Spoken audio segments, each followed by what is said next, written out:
Break के बाद national issues में खुश आमदीद। ब्रिगेडियर फारूक हमीद साहब फरमाइएगा कि ब्रेक से पहले आप कह रहे थे इंडिया के हवाले से। मैं आपको वाइंड अप करना चाहता हूँ अपनी आर्गुमेंट को जी। कि अगर इंडियंस ने अफगानिस्तान में बैठ के या ईस्टर्न बॉर्डर पे हमारे line of control working boundary पे बैठ के पाकिस्तान के खिलाफ ये कन्फ्रंटेशन और ये महादारी अगर उन्होंने ये हालात इस तरह की जारी रखे तो फिर पाकिस्तान कहेगा जी ठीक है, नंबर 1 ना आपको हम MFN स्टेटस देंगे, ठीक है, नंबर 2 हम आपको जो एनर्जी ट्रेड कॉरिडोर पाकिस्तान के थ्रू जा रहे हैं और जो आपका ड्रीम है, थैंक यू वेरी मच, आपको वो नहीं मिलेगा, राहदारियां नहीं मिलेंगी, राहदारियां सीधा जवाब है। अब आप कहेंगे कि ना सर वो सेंट्रल एशिया तक जाना चाह रहे हैं। इंडियंस इंडिकेट कर रहे हैं कि जनाब जो काशकर गवादर कॉरिडोर मिल रहा है हमें वागा साहब एक्सेस दें ताकि हमारे गुड गवादर भी जा सके और हमारे good up north eastern China तक भी जा सके, काशकर तक। देखें वो तो ये भी मांग रहे हैं। फिर तुर्कमेनिस्तान वाली जो गैस पाइपलाइन आ रही है आपको पता वो भी इंडिया जानी है, तो जनाब ठीक है, अगर आप हमारे साथ मुहावरे करेंगे और रोक दें आप, वो अलग बात है, इंटरनेशनल प्रेशर बहुत है, एग्रीमेंट हो चुका है सारा, लेकिन फिर पाकिस्तान के अवाम जो है ना वो कहेंगे कि जनाब ये हम कैसे अपना इंडिया को राहदारी और ये चीजें देने की बात कर रहे हैं। रेजिस्टेंस है जी, पाकिस्तान के अवाम कहेंगे कि जनाब कश्मीर का मसला हल नहीं हो रहा, पानी पे हमें कोई कंसेशन नहीं है, सियाचिन सर्कल पे कोई हल नहीं है, हिंदुस्तान हमारे खिलाफ जहालियत कर रहा है ईस्टर्न साइड से, अफगानिस्तान साइड से, ये हुकूमत पाकिस्तान LOC पे देख लें क्या LOC पे ये हुकूमत पाकिस्तान इनको राहदारी देने के चक्कर में, क्योंकि इंटरनेशनल प्रेशर है, क्योंकि IMF वर्ल्ड बैंक का एजेंडा है कि इनको राहदारी दो इंडिया को सेंट्रल एशिया तक, तो ये तो नहीं होगा, पाकिस्तान के अवाम खड़े हो जाएंगे, हुकूमत के लिए ट्रबल बन जाएगा। और MFN अब देखें, आप मुझे बताएं इस हुकूमत को आए हुए 1.5 साल हो गया, अभी MFN की बात करते हैं, MFN की बात करनी छोड़ती है, क्योंकि ये देख रहे हैं कि इंडिया का ये मजबूर है, रवैया इंडिया का रवैया देख के, अदरवाइज ये तो पहले हफ्ते में MFN दे देते, क्योंकि ये गवर्नमेंट हमारी काफी इनका झुकाव इंडिया की तरह, मैं नहीं कहता हूं, मैं भी कहता हूं कि आप ट्रेड करें, मैं भी कहता हूं कोई जंग नहीं होनी चाहिए, लेकिन अगर दुश्मन बाज नहीं आ रहा, अगर वो पॉलिसी ऑफ कन्फ्रंटेशन पे जा रहा है, तो आप कैसे, और डायलॉग और जवाब फिर उसी जुबान में दिया जाएगा, तो फिर आप कैसे उनको तमाम यूनिलैटरली एक तरफ तमाम कंसेशन देते जाए। ब्रिगेडियर साहब ये भी फरमाएगा कि इंडिया राहदारियां मांग रहा है, उधर से तालिबान के कुछ ग्रुप्स भी कहते हैं कि हमें इंडिया पे हमले करेंगे, अगर राहदारियों की बात है तो फिर राहदारी दोनों तरफ की नहीं दे देनी चाहिए? नहीं, आपकी बात नहीं, मैं देखिए, हमें बात सीधी करनी चाहिए जो इंसाफ वाली। सवाल ही नहीं पैदा होता कि हम पाकिस्तान की सरजमीन को इस्तेमाल होने देने किसी भी ग्रुप को, चाहे वो अफगानिस्तान की तरफ हो। खैर अब तो देखें फाटा में क्या हो रहा है, फाटा में मेरा ख्याल है हक्कानियत भी छोड़ के जो थोड़े बहुत लोग थे जिन्होंने पनाह ली थी वो भी बॉर्डर क्रॉस करके चले गए, उसके अलावा फॉरेन फाइटर्स को तो मार मार के वहां से भगाया गया। वन साइडेड तो प्रॉब्लम है ना कि अगर हम राहदारियां दें और इंडिया जारियत करे तो फिर तो प्रॉब्लम हो जाएगी। सवाल ही नहीं पैदा होता कि हम उनको राहदारी दें, और ये भी सवाल नहीं पैदा होता, हमें इस पे पक्का फर्म होना चाहिए, और हमारी डिक्लेयर्ड नेशनल पॉलिसी भी है कि पाकिस्तान की सरजमीन इंडिया के खिलाफ इस्तेमाल नहीं होनी चाहिए बिल्कुल, और ना ही अपना को अफगानिस्तान में वो लोग यहाँ पे जाके हमले करें। आर्मी चीफ पाकिस्तान के जो है अमेरिका में गए, डेफिनेटली वहां पर अफगानिस्तान के हवाले से बात हुई होगी। अमेरिकन की भी एक इंटेंशन लगती है कि वो इंडिया का रोल मिनिमाइज कर दें अफगानिस्तान में, या वो बढ़ावा दे रहे हैं? अगेन वेरी इंटरेस्टिंग, देखें अमेरिकन अपना इंटरेस्ट देख रहे हैं। अमेरिकन ने आपके ख्याल में पिछले 10 साल से जो रॉ का नेटवर्क था और इंडियन आर्मी का सिक्योरिटी इंटेलिजेंस नेटवर्क, और जो बलूचिस्तान और फाटा में हो रहा है, आपके मतलब CIA को अमेरिका को नहीं पता था? उनके 1.5 लाख फौजी बैठा हुआ था वहां पे, इतना बड़ा CIA का अपना नेटवर्क था अफगानिस्तान में।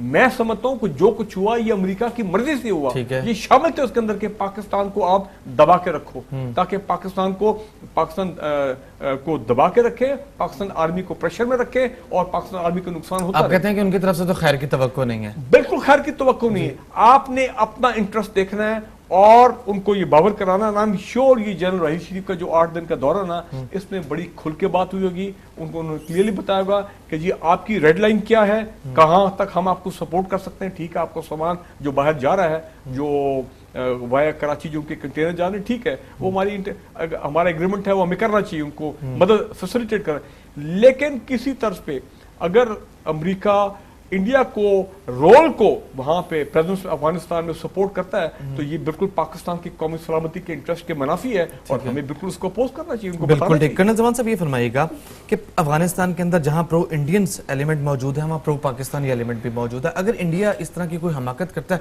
तो पाकिस्तान का फौरी जो जवाब है, ठीक है, डायरेक्टली आपने सामने नहीं आएंगे, फौरी किन मुहावजों पर पाकिस्तान जो है वो काम करेगा? और इंडिया में आपने बात की कि उनके अंदर तो सकत ही नहीं है कि वो पाकिस्तान के साथ एक नया मुआवजा खोल सके। पहली बात तो मैं ब्रिगेड साहब से एग्री करता हूँ कि देखिए पाकिस्तान जो है ना, ये दुनिया के फिगर ऑफ 8 के सेंटर में आता है। जैसे 2 नुक्ते 2 दायरे जी, जब तक एक नुक्ते से नहीं गुजरते 8 नहीं बनता। ठीक है। पाकिस्तान वो नुक्ता है, अगर ये नुक्ता दरमियान से निकल जाता है तो तो जीरो ये बचेगा। सेंट्रल एशियन स्टेट्स भी जीरो हो जाती है, हिंदुस्तान भी जीरो हो जाता है। ठीक है, अब देखें अफगानिस्तान के साथ हिंदुस्तान का कोई बॉर्डर नहीं लगता। ठीक है। अगर वो अपना कोई सामान दिल्ली से काबुल तक पहुंचाता है तो वो तकरीबन 1100-1200 किलोमीटर बनता है। ठीक है। लेकिन अगर वो बॉम्बे के थ्रू और फिर चाबहार के थ्रू और फिर उसके बाद शिंदन जाता है, वहाँ से काबुल जाता है, तो वो तकरीबन 5000 किलोमीटर पड़ता है। ओके। और फिर 4 जगह पर उसका सामान उतारा चढ़ाया जाएगा, उसका पर टन $10 पर टन उसका फालतू खर्चा आता है। बिल्कुल ठीक है। ठीक है ना। तो इसी तरह अगर चाइना के साथ उसने ट्रेड करना है तो पाकिस्तान के थ्रू उसका शॉर्टेस्ट रास्ता है। अगर वो समुद्र के रास्ते जाता है तो उसको 15,000 किलोमीटर का सफर तय करना पड़ता है। यहाँ तो 300-400 किलोमीटर 500 किलोमीटर में चला जाएगा। ठीक है ना। तो पहली बात तो ये है कि हिंदुस्तान वाया को वही पाकिस्तान वाया यही काश्मीर ग्वादर कॉरिडोर। जो शारे रेशम है हमारी। जी बिल्कुल। जी। बात यह है कि हिंदुस्तान जो है ना, एक साइड पर तो वो हमसे ये सारी फैसिलिटीज मांग रहे हैं। ठीक है। पाकिस्तान उस वक्त तक हिंदुस्तान को कोई राहदारी ना दे, कोई MFN स्टेटस ना दे जब तक वो कश्मीर का मसला हल नहीं करता। जब तक हमारे पानी का जो डैम हमारे कश्मीर के अंदर बना रहा है, उन डैम्स को रन ओवर डैम बेशक बना ले, लेकिन पानी ना रोके, इरीगेशन मारे, हमें प्यासा ना मारे। हमें प्यासा मारेगा तो हम उनको भी प्यासा मारेंगे। समझे कि नहीं। तीसरी बात यह है कि उनकी लड़ाई की कैपेबिलिटीज़ की, जैसे मैंने पहले भी अर्ज़ किया था कि अभी तक वो गन्ने ही नहीं खरीद सके कारगिल वाली। आप हैरान होंगे कि जो उनको कारगिल की लड़ाई में वो स्नो बूट्स और स्नो एनकें लेकर देनी चाहिए थी अपने सिपाहियों को, वो अभी तक नहीं खरीद सका। उसके पास इतने पैसे ही नहीं है। वो एक होती, मैंने आपसे अर्ज़ किया ना, एक होती है कैपेबिलिटी, एक होती है क्रेडिबिलिटी। हिंदुस्तान जो है ना वो बढ़ के बड़ी मारता है कि मैं सुपर पावर बनूंगा, मैं रीजनल पावर बनूंगा। और भाई देखें, किसी मुल्क की आबादी जो है वो फिर ही वो ताकत उसको देती है अगर वो पढ़ी लिखी हो और वो बरसरे रोजगार हो, खुशहाल हो। सही। अगर वो भूखे मर रहे हैं, अगर वो अपनी बीवियां रेंटे वाइफ देते हैं, अगर अपने बच्चे बीवियों कहते हैं बच्चे पैदा करके बाहर के मुल्कों को $800 में दें, अगर 40% लोग वहाँ पर ज़मीन पर सोते हैं, अगर वहाँ पर यानी 70% लोगों के घरों में टॉयलेट नहीं है, अगर वहाँ पर 90% लोग अनपढ़ हैं, 65% लोगों के पास उनके पास टेलीफोन नहीं है, 42% के पास बिजली नहीं है, तो इस किस्म का मुल्क तरक्की नहीं कर सकता। रशिया इसलिए नहीं टूटा था कि रशिया के पास न्यूक्लियर वेपन्स नहीं थे या उसके पास फौज नहीं थी। उसकी वजह ये थी कि वो अपने लोगों को वो नहीं पहुंचा सका बेनिफिट्स एक सुपर पावर के।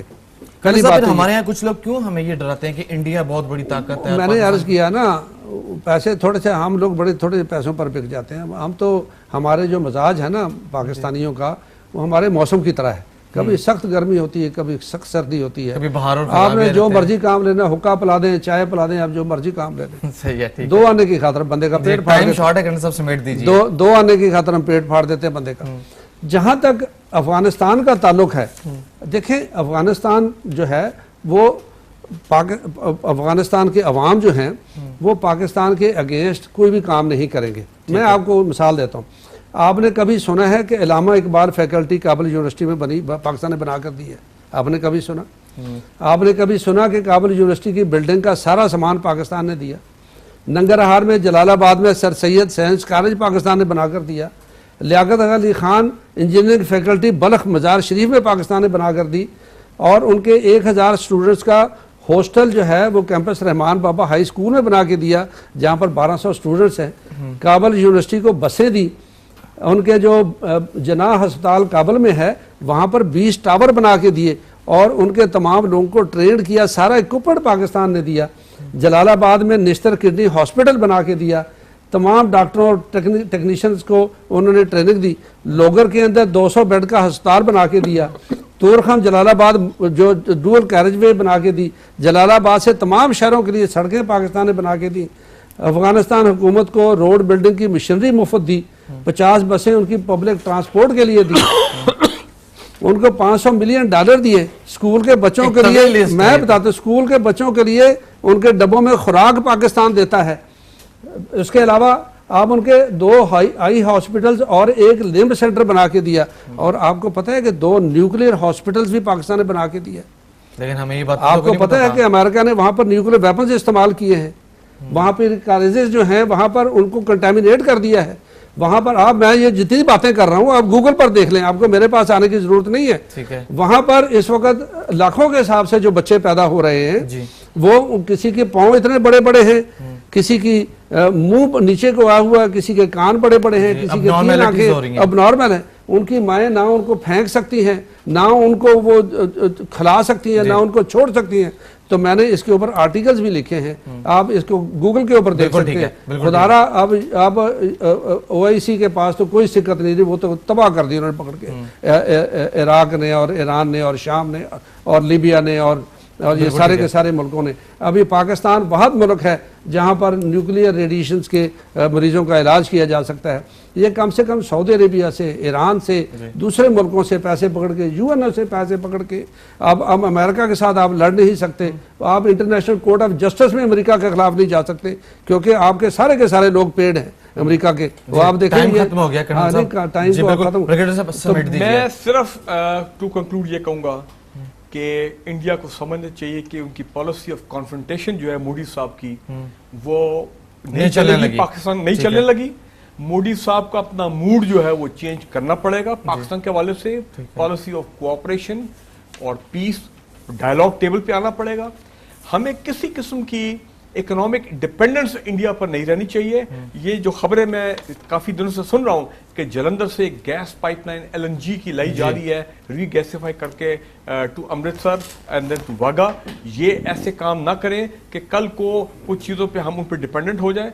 और अफगानिस्तान के हवाले से उनके साथ डिफेंस कोऑपरेशन, सिक्योरिटी के मामलात में कोऑपरेशन और इकोनॉमिक कोऑपरेशन, जो उनकी, क्योंकि वो हमारे डायरेक्टली नेबर हैं और हमें उनकी हर हालत मदद करनी चाहिए अफगान तालिबान के साथ, उनका डायलॉग, ताकि अफगानिस्तान पुरअमन हो, स्टेबल हो, हालात वहां ठीक हो, तो पाकिस्तान में भी हालात। बिल्कुल ठीक है, बहुत शुक्रिया। ब्रिगेडियर रिटायर्ड फारूक हमीद और कर्नल रिटायर्ड मोहम्मद जमान हमारे साथ मौजूद थे। नेशनल इश्यूज में यह था आज का प्रोग्राम। मैं उम्मीद करता हूं कि आज का प्रोग्राम आपको पसंद आया होगा। अगले प्रोग्राम तक के लिए इजाजत दीजिए। अल्लाह हाफिज।